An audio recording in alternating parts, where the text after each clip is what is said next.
मैं तर्क ज़्यादा करती हूँ, अंदर या बाहर, तो इस आदत को कैसा जीते? तर्क करने का मकसद ये है कि आप अपने मन के साथ ज़्यादा रहते हो। मन ही तो तर्क करता है। तो सबसे पहले तो ये देखो कि आपका स्वर किधर से चल रहा है, बाएँ नाक से चल रहा है या दाएँ नाक से चल रहा है। अगर आपका स्वर जो है हमेशा दाएँ नाक से ही चलता है, इसका मकसद आप बड़े एग्रेसिव रहते हो, तो तर्क ही करते रहोगे। तो इस स्वयं को पहले अध्ययन करो और अगर कोशिश करो कि आपका स्वर जो है बाईं नाक से चले तो आपका मन शांत रहेगा, तब आप तर्क नहीं करोगे। इन सब चीज़ों का औषधि एक ही है कि आप ध्यान की अवस्था में जाओ। ध्यान की अवस्था में जाओगे तब आपके जो श्वास हैं ना दाईं तरफ से चलेंगे ना बाईं तरफ। बिल्कुल सूक्ष्म नाड़ी से चलेंगे, मतलब शून्य से चलेंगे और वही प्रभु की अवस्था है।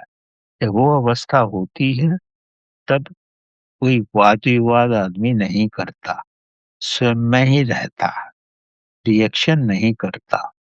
लेकिन जब तक उस स्थिति में नहीं आ पाते, तो कोशिश करो कि आपकी जो श्वास है वो बाईं नाक से ही चले, उससे काफ़ी सहायता मिलेगी। और फिर भोजन प्रणाली पर भी रहता है, क्योंकि ये सब कुछ एक-दूसरे के साथ संयुक्त है। कैसे लोगों के साथ रहते हो, कैसे खाते-पीते हो, क्या दिन भर देखते हो, ये सब आपके मनोस्थल पर उसका प्रभाव पड़ता है। तो स्वयं का पूर्ण रूप से एनालिसिस करो, तो आपकी समझ में आने लगेगा कि क्या करना उचित है। कैसे पता लगे कि तर्क और आत्म अवलोकन में क्या फ़र्क है गुरुदेव? क्योंकि अगर तर्क मन ही मन में हम कर रहे हैं, तो वो अवलोकन होगा या तर्क ही होगा? तर्क जो है वो सांसारिक अवस्थाओं में किया जाता है। तर्क का मतलब क्या है कि मेरे को ये चीज़ चाहिए, मेरे को नहीं चाहिए। उसने मेरे को ये बोला और मैंने ये जवाब दिया, ये तर्क है। आत्मावलोकन वो होता है जब मन रहता ही नहीं है, तब आप अपनी चेतना के साथ हो, वो आत्मावलोकन होता है। ये तर्क जो है ये सांसारिक अवस्थाएँ हैं, इन दोनों में कन्फ्यूज़ मत करो आप। इस संसार में जो कुछ भी आप करते हो ना सब मन की अवस्थाओं से करते हो, यही सांसारिक अवस्थाएँ हैं सब।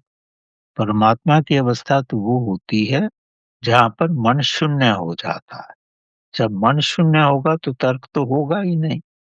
तब आप उस महान शक्ति के साथ एक हो जाओ।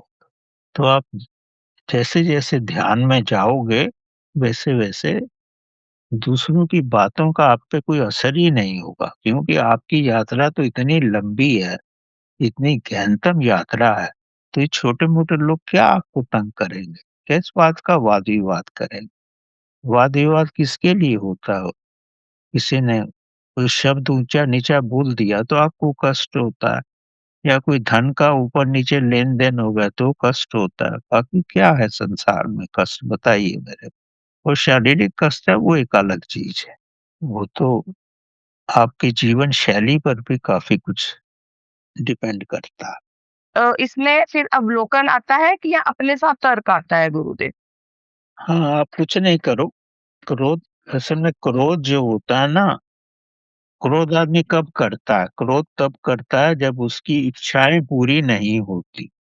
अगर आपकी कोई इच्छा है, अगर वो पूरी ना हो तो आपको क्रोध आएगा।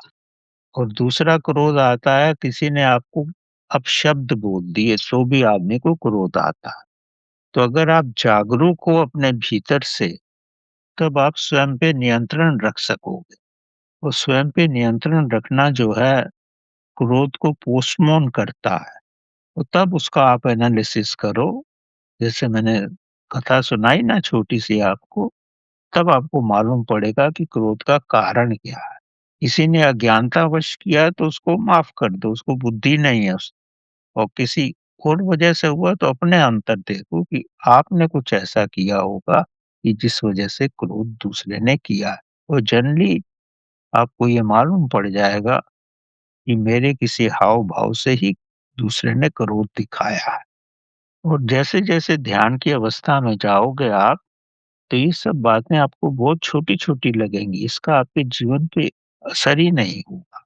तब आप ये समझने लगोगे कि परमात्मा मेरे साथ ये कर रहा है ताकि मैं और मजबूत बन सकूँ। ये दूसरा रूप है उसके देखने का। अब ये तो सब इस पे डिपेंड करता है कि आप किस अवस्था में हो।